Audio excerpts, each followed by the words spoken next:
The sound of sirens pierced the morning air as Karen stood on her manicured lawn, pointing an accusatory finger at the gaping hole where David's pool once stood. "That's destruction of property," she screamed into her phone. But when the police cruiser pulled up and the officer stepped out with a citation book in hand, Karen's triumphant smile began to falter. Because sometimes, when you call 911 to destroy your neighbor's life, you end up destroying your own instead. David Martinez wiped the sweat from his forehead as he surveyed the demolished concrete shell that had once been his family's above-ground pool. 3 years of weekend barbecues, birthday parties, and summer memories lay in rubble around his feet. The morning sun cast long shadows across his backyard, making the destruction look even more dramatic than it felt. "You sure about this, Dave?" Miguel, his contractor friend, asked while loading chunks of concrete into the dumpster. Pool was in pretty good shape. David's jaw tightened as he glanced toward the pristine 2-story colonial next door, where he knew Karen Whitfield was probably watching from behind her perfectly pressed curtains. "I'm sure, my wife wants a garden. Pool's gotta go." It was a lie, of course. Sarah had loved that pool. Their 8-year-old daughter, Emma, had learned to swim in it just last summer. But after 18 months of Karen's relentless complaints, the noise, the unsightly filter, the children's laughter disrupting her precious silence, David had reached his breaking point. The pool had become a symbol of everything wrong with their neighborhood. Everything wrong with having to live next to someone who seemed to take personal offense at his family's happiness. Besides, David added, hefting another piece of concrete, "It's my property. I can do whatever I want with it." The words had barely left his mouth when Karen's back door slammed open with enough force to rattle the windows. "What the hell do you think you're doing?" she shrieked, marching across her immaculate lawn in a pink bathrobe and fuzzy slippers that somehow managed to look threatening. David straightened slowly, his hands still dirty from the demolition work. At 42, he'd learned to pick his battles, especially with Karen. But something about the way she charged toward him, her face twisted with indignation, made his patience snap like a dry twig. "Removing my pool," he said calmly. "Like I told you I would. You can't just tear up your yard without permits." Karen's voice climbed to a pitch that made Miguel wince. "There are regulations, property values. You're destroying the whole neighborhood." "It's an above-ground pool, Karen. I don't need permits to remove it." "Like hell you don't." She pulled out her phone with the speed of a gunslinger. "I'm calling the city. I'm calling the HOA. I'm calling—" "We don't have an HOA," David interrupted. Karen's face flushed red. "Well, we should. Someone needs to stop people like you from doing whatever they want." Miguel quietly excused himself, retreating to his truck with the wisdom of someone who'd witnessed enough neighbor disputes to know when to disappear. David envied him. "People like me?"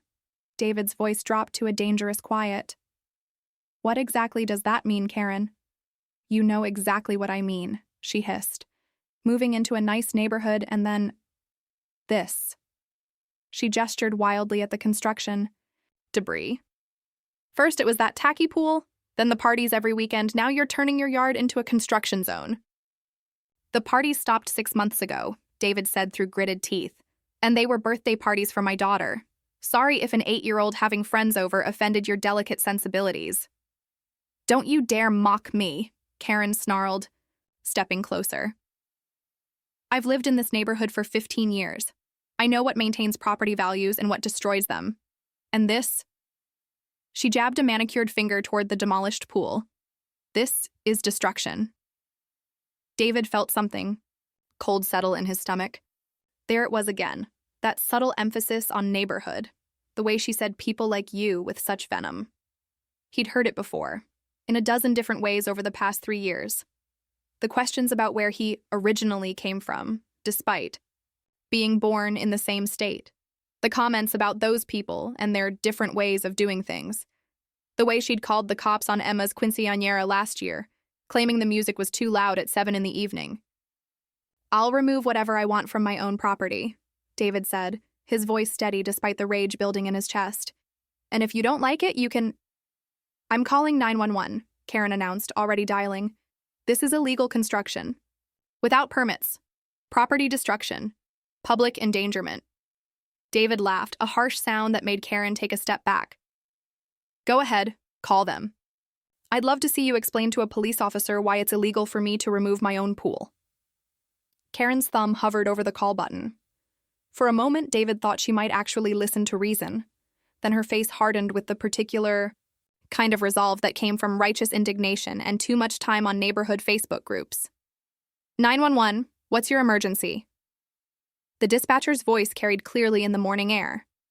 Yes, I need police immediately, Karen said, her voice taking on the breathless quality of someone reporting a major crime. My neighbor is conducting illegal construction without permits. He's destroying property and creating a public hazard. David shook his head and turned back to the demolished pool. Let her make a fool of herself. He had work to do. Ma'am, can you describe the nature of the construction? The dispatcher asked. He's torn up his entire backyard. There's concrete everywhere. Heavy machinery, it's completely unsafe. He's violating city ordinances and... Is anyone injured? Karen paused, momentarily deflated. Well, no, but... Is the construction on his property or yours? His property? But that doesn't matter. There are regulations. You can't just tear up your yard without proper permits. David caught Miguel's eye and shrugged. This was typical Karen, escalating every minor inconvenience into a federal case. Last month, she'd called animal control because Emma's cat had wandered into her garden. The month before that, she'd reported David's teenage nephew for loitering when he'd waited on the front porch for a ride. Ma'am, I'm dispatching an officer to assess the situation, the dispatcher said. Please stay on the line. Karen shot David a triumphant look. You hear that? An officer is coming. We'll see how legal your little demolition project is.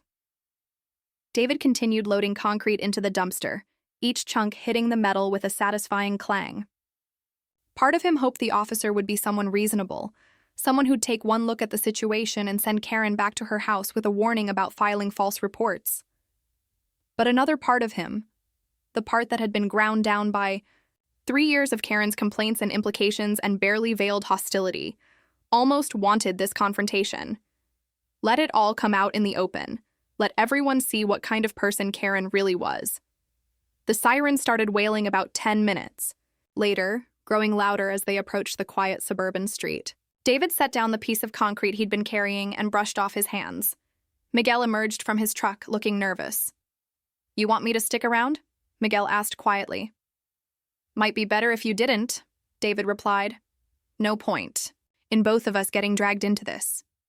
Miguel nodded and started packing up his tools. Call me when you want to finish up. The police cruiser rounded the corner just as Miguel's truck pulled away, leaving David alone to face whatever was coming.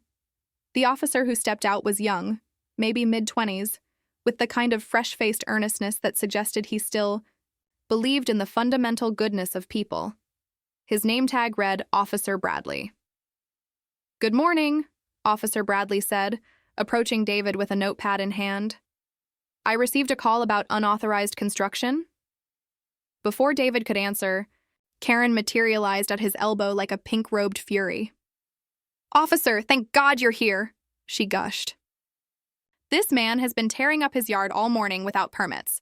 Look at this mess. It's completely unsafe, and I'm sure it's violating at least a dozen city ordinances. Officer Bradley looked around the yard, taking in the demolished pool, the concrete chunks, and the rented dumpster. His expression was carefully neutral. Sir, can you tell me what type of construction you're doing here? I'm removing an above-ground pool, David said calmly. It's demolition, not construction. Do you have permits for this work? I checked with the city yesterday. No permits required for removing an above-ground pool from your own property. Karen made a sound like a deflating balloon. That can't be right. You can't just tear up your yard without... Ma'am, please let me handle this, Officer Bradley said gently. He turned back to David. Can you show me documentation of your permit check? David pulled out his phone and scrolled through his emails until he found the response from the city planning office. Here. I emailed them yesterday to confirm. They said as long as I'm not affecting the foundation or utilities, no permit is needed for removing an above-ground pool. Officer Bradley read the email carefully while Karen hovered behind him, trying to peer over his shoulder. "This appears to be an order," the officer said finally. "The city has confirmed that no permits are required for this type of work." "But what about the noise?" Karen demanded. "The disruption to the neighborhood? The property values?" "Ma'am, as long as the work is being done By Thursday morning, David had almost convinced himself that Karen's threats were empty bluster. The pool demolition was complete, the debris hauled away, and his backyard looked cleaner than it had in years. Sarah had even started sketching, plans for the garden she'd always wanted. Raised beds for tomatoes, a small herb section near the kitchen window, maybe a butterfly garden for Emma. Then the man in the expensive suit showed up. David was loading his laptop bag into his car, running late for a client meeting, when a black Mercedes pulled up to the curb. The man who emerged looked like he'd stepped out of a legal thriller. Silver hair perfectly styled, briefcase that probably cost more than David's monthly mortgage payment, and the kind of predatory smile that made insurance adjusters nervous. "Mr. Martinez?" The man's voice carried the practiced authority of someone accustomed to being obeyed.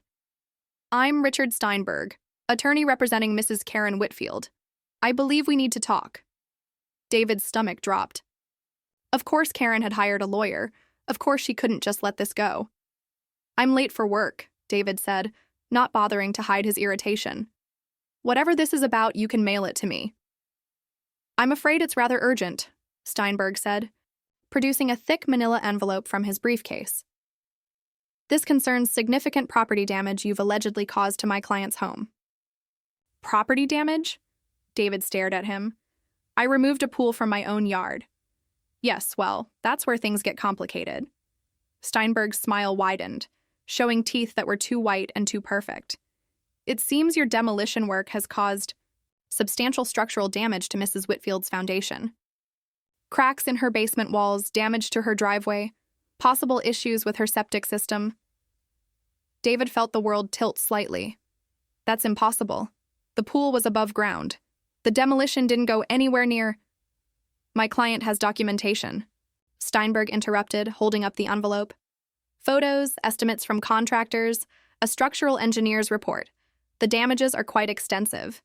We're looking at somewhere in the neighborhood of $40,000. The number hit David like a physical blow. $40,000. More than they had in savings.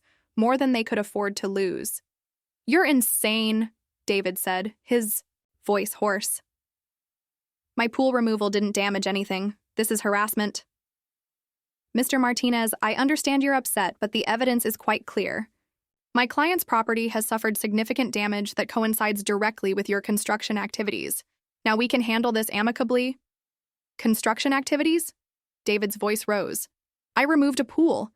There was no excavation, no heavy machinery near her property line, nothing that could possibly—" "Nevertheless, the damage exists." Steinberg's tone remained maddeningly calm. "And it occurred immediately following your demolition work. The temporal connection alone establishes liability." David wanted to laugh at the absurdity of it all, but the lawyer's confidence was unnerving. This wasn't some neighborhood dispute that would blow over. This was Karen escalating to a level that could genuinely destroy his family's financial stability. "I want to see this so-called evidence," David demanded. Steinberg handed him the envelope with a flourish. "Of course, take your time reviewing it. My client is prepared to be reasonable. She understands that litigation can be expensive for everyone involved. She's willing to settle for $35,000, plus legal fees, if we can resolve this quickly." David's hands shook as he opened the envelope. Inside were photographs of Karen's basement, images showing hairline cracks in the concrete walls, water stains on the floor, what looked like minor settling damage. None of it looked particularly severe, and all of it could have been there for years. "This proves nothing," David said, flipping through the photos. "These could be old cracks. Normal settling, anything." "There's also this," Steinberg said, producing another document. "A report from Holbrook Structural Engineering, dated yesterday. They've concluded that the damage is recent and consistent with vibration damage from heavy demolition work." David scanned the report, his lawyer phobia making the technical language swim before his eyes. But certain phrases jumped out. Recent structural compromise, consistent with external vibration damage, estimated repairs, $38,000, $45,000. Doctor. Holbrook is quite respected in his field, Steinberg continued. His testimony would carry significant weight in court. Court? David looked up sharply. You're threatening to sue me? I'm not threatening anything, Mr. Martinez. I'm simply outlining the reality of the situation. My client has suffered damages. You are conducting demolition work that could reasonably be expected to cause such damages. The law is quite clear on liability in these circumstances. David felt trapped, like he was sinking into quicksand with every word. I need to talk to my own lawyer. Of course, Steinberg said smoothly. But I should mention that Mrs. Whitfield is prepared to file suit by Monday if we can't reach an agreement. Once we're in litigation, settlement becomes much more expensive. The threat hung in the air like smoke from a house fire. David knew exactly what the lawyer was implying, that fighting this in court would cost more than settling, regardless of who was right. $35,000, David repeated numbly. Plus reasonable legal fees, of course. Say $5,000 for my time thus far. $40,000 total. More than a year of Emma's college fund. More than the value of both their cars combined. I need time to think about this, David said. Certainly. Shall we say until tomorrow afternoon? I'd hate for this to drag on unnecessarily. Steinberg climbed back into his Mercedes with the satisfied air of someone who'd just delivered checkmate. David stood in his driveway, holding the IIT envelope full of lies and manufactured evidence, watching his quiet suburban life crumble around him. His phone buzzed. Sarah texting from work. How did the morning go? Ready to start planning that garden? David stared at the message, then at Karen's house, where he could see her watching from the living room window. She raised her coffee mug in a mock toast, her smile visible even from 50 feet away. For the first time in his adult life, Martinez felt genuine hatred. The rest of Thursday passed in a haze of panic and mounting desperation. David spent his lunch break on the phone with 3 different lawyers, getting the same message from each. Fighting a claim like this would cost at least $20,000 in legal fees, with no guarantee of winning. One attorney was brutally honest. Juries don't like demolition disputes. They figure where there's smoke, there's fire. And structural engineers carry a lot of weight with ordinary people. By evening, David felt like he was drowning. He sat at the kitchen table staring at the photos of Karen's basement, while Sarah read over the structural engineer's report with growing alarm. This can't be real, Sarah said for the 3rd time. David, you removed an above-ground pool. How could that possibly damage her foundation? It can't, David replied, his voice hollow. But apparently that doesn't matter. Emma wandered into the kitchen, drawn by the tension radiating from her parents like heat from a fire. At 8 years old, she had the uncanny ability to sense when the adult world was tilting off its axis. What's wrong? She asked, climbing into David's lap. Nothing, sweetheart, Sarah said quickly. Just some boring grown-up stuff. But Emma wasn't fooled. She looked at the photos scattered across the table, then at her father's face. Is Mrs. Whitfield being mean again? The question hit David like a punch to the gut. His 8-year-old daughter shouldn't have to know about their neighbor's hostility. She shouldn't have to worry about Mrs. Whitfield being mean. But Karen's campaign of harassment had touched every aspect of their lives, even Emma's sense of security in her own home. It's complicated, Em, David said, hugging her close. She doesn't like us, does she? Emma's voice was small, uncertain. David exchanged a look with Sarah over their daughter's head. How do you explain to a child that some people's hatred runs so deep it becomes a sickness? How do you tell her that the nice house with the perfect lawn next door harbors someone who sees their family as an infestation to be driven out? Some people have trouble being good neighbors, Sarah said carefully. But that's their problem, not ours. After Emma went to bed, David and Sarah sat at the kitchen table and faced the brutal mathematics of their situation. $40,000 to make this go away, $20,000 minimum to fight it, with no guarantee of winning. Their savings. Account had just under $12,000, money they'd been putting aside for Emma's college fund and family emergencies. We could take out a second mortgage, Sarah said quietly, and be in debt for the next 10 years? David shook his head. There has to be another way. Maybe we should just pay her, Sarah said, the words tasting like poison in her mouth. $40,000 is awful, but it's not worth ruining our lives over. David stared at his wife, seeing his own defeat reflected in her eyes. This was what Karen wanted, to back them into a corner where paying extortion money seemed like the reasonable choice. If we pay her, David said slowly, what's to stop her from doing this again? Next year? The year after? She'll know we'll cave.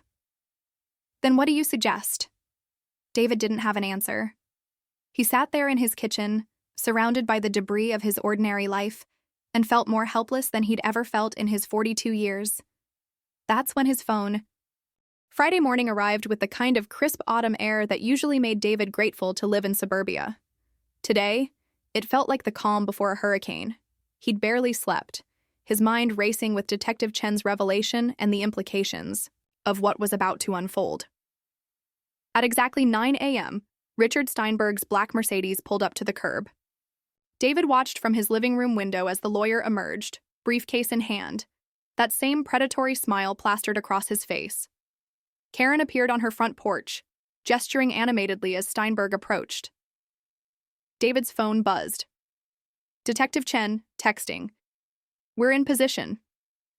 Remember, don't let on that you know anything. Taking a deep breath, David walked outside to meet his fate. Good morning, Mr. Martinez, Steinberg called out cheerfully. I trust you've had time to consider our offer? I have, David replied, his voice carefully neutral. Karen stepped forward, her eyes bright with anticipated victory. She'd dressed for the occasion, a cream-colored blazer that probably cost more than David's monthly grocery budget, her hair styled to perfection. She looked like someone attending a celebration. And? Steinberg prompted. I want to see the damage myself, David said. Before I agree to anything, I want to inspect Mrs. Whitfield's basement personally. Karen's smile faltered slightly. That's not necessary. We have photographs, professional documentation. If I'm paying $40,000, David interrupted, I want to see exactly what I'm paying for. Steinberg and Karen exchanged a quick glance. David caught it, just a flash of uncertainty. That confirmed what Detective Chen had told him. I suppose that's reasonable, Steinberg said after a moment. Though I should warn you, the damage is quite extensive. It may be upsetting to see the harm your actions have caused. I'll risk it, David said dryly. They walked toward Karen's house in a strange procession, Karen leading the way with the stiff posture of someone who'd rather be anywhere else, Steinberg maintaining his professional demeanor despite the tension radiating from his client, and David bringing up the rear, his heart pounding with a mixture of fear and anticipation. Karen's basement was accessed through a side entrance, down a short flight of concrete steps. As they descended, David noticed something that made his pulse quicken, fresh concrete dust on the steps, as if someone had been doing construction work very recently. The basement itself was exactly as the photographs had shown.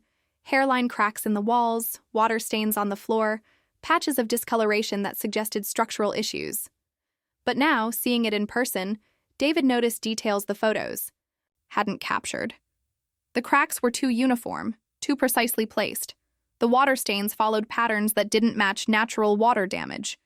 And there in the corner, he spotted something that made his blood run cold, a small pile of concrete powder, still damp, with a chisel lying nearby. As you can see, Steinberg was saying, his voice echoing in the confined space, the damage is quite severe. The structural integrity of the entire foundation has been compromised. David nodded slowly, pulling out his phone. Mind if I take some pictures? For my insurance company? I don't think that's... Karen started. Of course, Steinberg interrupted, smoothly. Documentation is always wise. David began photographing the damage, making sure to capture the chisel and concrete powder in the corner. As he moved around the basement, he noticed something else. The cracks in the walls were shallow, surface-level damage that had clearly been created with hand tools rather than structural stress. This is interesting, David said, kneeling beside one of the larger cracks.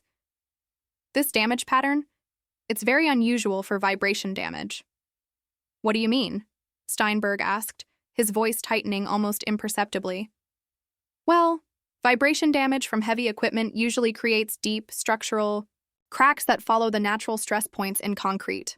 These look more like cosmetic damage, almost like someone took a chisel to the walls. The silence that followed was deafening. Karen's face had gone pale, and Steinberg's professional composure was cracking like the fake damage around them. "That's a very serious accusation," Steinberg said carefully. "Is it an accusation?" David asked innocently. "I'm just making an observation about the damage patterns." That's when they heard the footsteps on the stairs above them. "Mr. Martinez?" Detective Chen's voice called down. "Could you join us up here, please?" Karen made a sound like a wounded animal. Steinberg's briefcase slipped from his fingers, hitting the concrete floor with a sharp crack. "What's going on?" Karen demanded, her voice climbing toward hysteria. "Who's in my house?" David climbed the stairs with deliberate slowness, savoring every second of Karen's growing panic. Behind him, he could hear Steinberg whispering urgently to his client, their carefully constructed scheme unraveling with each passing moment. The main floor of Karen's house was crowded with law enforcement. Detective Chen stood in the living room alongside two uniformed officers and a man in a suit who looked like federal law enforcement. They were examining documents spread across Karen's coffee table, the same coffee table where she'd probably planned David's financial destruction just hours earlier. "Mr. Martinez," Detective Chen said warmly. "Perfect timing.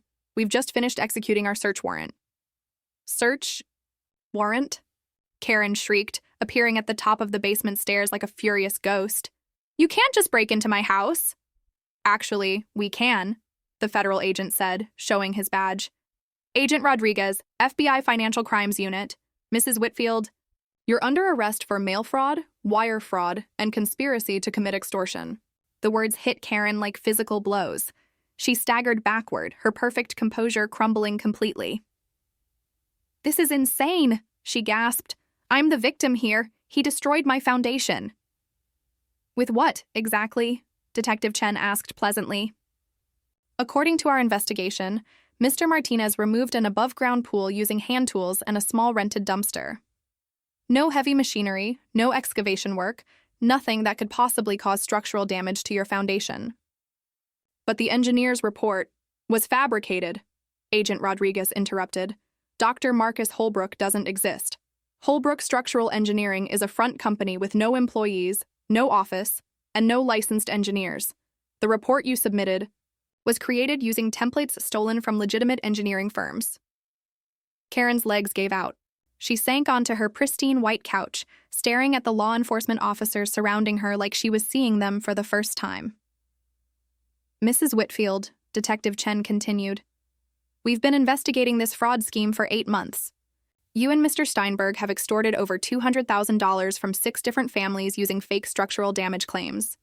We have bank records, email communications, and testimony from your previous victims."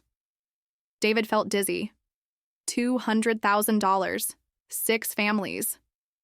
Karen hadn't just been harassing him, she'd been systematically destroying the lives of multiple families, using their desire to avoid conflict as a weapon against them. "The Martinez case was your mistake," Agent Rodriguez added. "You got greedy. Instead of targeting someone isolated and vulnerable, you went after a family in a neighborhood where people talk to each other. When Mr. Martinez mentioned your threats to his coworker, who happened to have been victimized by the same scheme last year, everything started unraveling." Steinberg tried to edge toward the front door, but one of the uniformed officers stepped into his path. "Mr. Steinberg," Detective Chen said conversationally, "you're also under arrest. Conspiracy, fraud, practicing law, while knowing your cases were based on fabricated evidence. The state bar is going to have some very interesting questions for you." The lawyer's expensive suit seemed to deflate around him. "I want to speak to my attorney." "Of course. You'll have that opportunity at the station." As the handcuffs clicked around Karen's wrists, she looked up at David with pure, undiluted hatred. "This isn't over," she hissed. "I'll fight this. I'll prove that you damaged my house." "With what evidence?" David asked quietly. "The fake engineer's report? The damage you created yourself with that chisel in your basement?" Karen's face crumpled as the full weight of her situation hit her. The perfect suburban facade she'd maintained for 15 years was gone, replaced by the ugly reality of who she'd always been underneath. "Mrs. Whitfield," Agent Rodriguez said as he led her toward the door, "you have the right to remain silent." David watched from Karen's front porch as his tormentor was loaded into the back of a federal vehicle. Neighbors had begun to emerge from their houses, drawn by the unusual activity. Mrs. Patterson from across the street stood on her lawn in her bathrobe, mouth agape. The Johnson family had gathered at their front window, watching the spectacle unfold. "Mr. Martinez," Detective Chen said, joining him on the porch, "I want to thank you for your cooperation. Your case helped us build the final pieces of evidence we needed." "What happens now?" David asked. "Karen Whitfield is looking at federal charges that carry a minimum of 5 years in prison. Steinberg will likely lose his law license and face similar prison time. The houses of the families they extorted will be recovered through asset forfeiture, and their victims will receive restitution." David nodded, still processing the magnitude of what had just happened. "And me?" "You go home. To your family," Detective Chen smiled. "Plant that garden your wife wanted."